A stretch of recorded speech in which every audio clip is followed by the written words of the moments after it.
Morning, everybody. I wanted to make a video about something that's been heavy on my heart over the past couple days. I've been watching a few videos by T-Mott, who I'm subscribed to. I suggest you do the same. He's a great guy, speaks the truth, makes great points. Check his videos out. You might want to subscribe to him. But lately he's been talking about supporting the troops, and I'm going to talk about some of the points he's made, putting my own spin on it. The best way to support the troops is by bringing them home from unjust wars, unconstitutional wars, and wars that do nothing to further the cause of liberty. And to oppose any politician who advocates dragging them into these wars. And to fight for them getting the care that they deserve and have earned. But the other way to support them, he said, was by not blaming them for what our leaders are doing, and to remember who the blame truly rests with. When you sign up for the military, everybody's story is different, but there's usually a consistent theme. I believe that there is a great number who sign up because they want to serve their country, because they love their country, and they love their families, and they want to defend the freedoms and liberties that we enjoy, and to protect our safety. And that's very legitimate. If there was no military, put aside for a second what you think of the wars, which I'm adamantly opposed to. Put aside what you think for a second, and think logically. If there was no military, considering what we've done in our past, and we can't change the past, but we can change the future, and I'll get to that in a minute. A lot of people hate us because of what we've done. If we didn't have a military, a lot of people would like to kill us. You would not be safe, I would not be safe, your families would not be safe if we had no military. But this whole thing of, oh, well, they shouldn't sign up to serve in the military. Well, if nobody enlisted in the military, you would not have freedom, you would not have safety. That's a fact. Common sense, really. But, getting back to the point I was making, when you sign up for the military, maybe another reason is because you want the educational benefits. You want to start a career for yourself, which is getting a lot harder to do. Most people can't afford college anymore. I know I can't.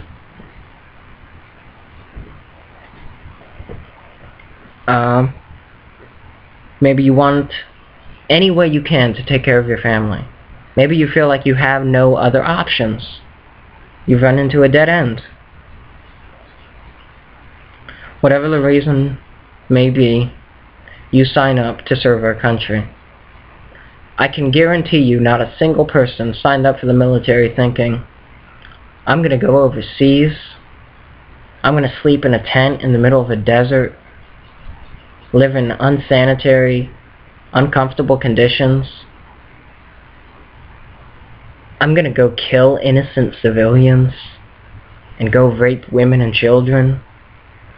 And my buddies and my brothers and sisters in arms are going to die all around me. And I'm going to be shot at. And who knows, I might get to come home in a body bag. All for an unjust war. Nobody goes in thinking that. You're kidding yourself if you think people do.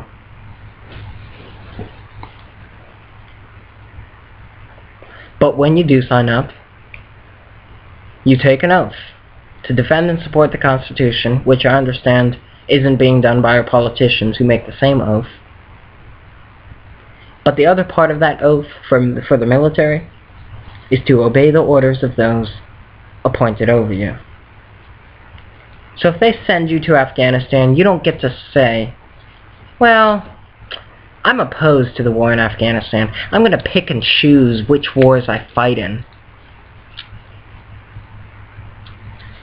You don't get to choose. You do what you're told. Well, they should take a stand. You take a stand. That's my next point. You know, these guys, they're thinking about their families. Who's going to support their family if they're in military prison? You ever been to military prison? I haven't, but I imagine it's not fun. Have you ever been to a court-martial? I haven't, but guessing it's not a fun experience. They do what they're told. Because that's what they swore to do. That's what they're contractually obligated to do. And that's what they have to do. To support their families, to be with their friends, to survive. You're out on the battlefield, you're not going to think, oh, well, we shouldn't be here, so I'm not going to fight. I'm just going to let people kill me. I'm going to let people blow me up. It's absurd. Think. Well, they should take a stand. You take a stand. Because you were just as guilty. If you stayed home on election day, then you're guilty because you did nothing to oppose what was going on. You were silent as these atrocities took place. And if you did go to the polls, I don't know who you voted for. Or maybe you voted for the lesser of two evils, knowing that you were still voting for evil. Maybe you voted for someone knowing that they would drag us into these wars.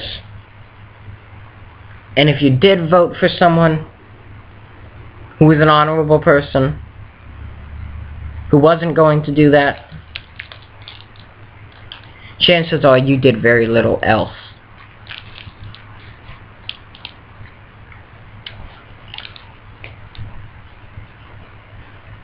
My sister served in the Navy, and she served during the beginning of the Iraq War.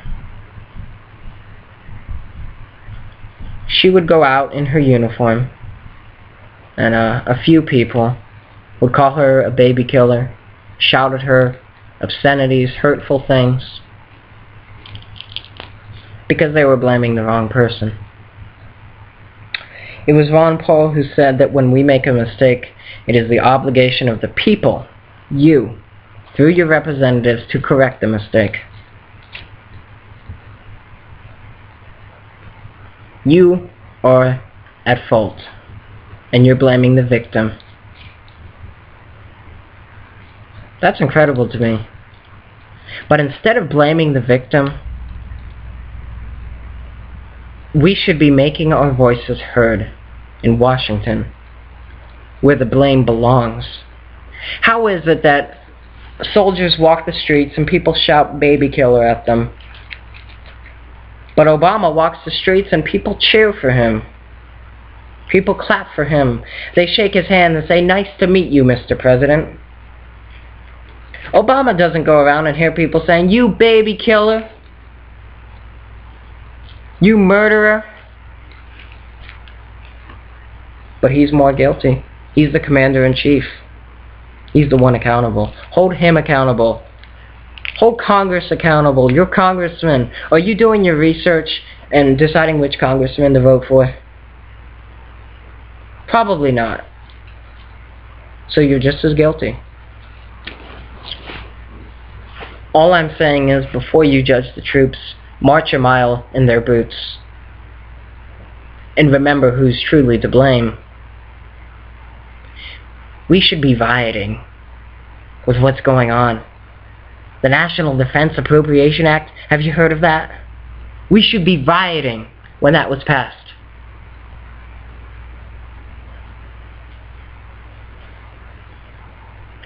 We should be shouting from the rooftops, "This is an outrage." We should be shouting so loud that they can't ignore us anymore. But we're not. We're blaming the troops. And to me, it's a very sad day when that happens. That's all I really wanted to say. I don't feel like I said it as clearly as I wanted to, but I said it the best I could. Hope you understood, and I hope I gave you something to think about. Let me leave you with this quote. War is young men dying and old men talking. And it's sad that so many of us are blaming the young men, isn't it?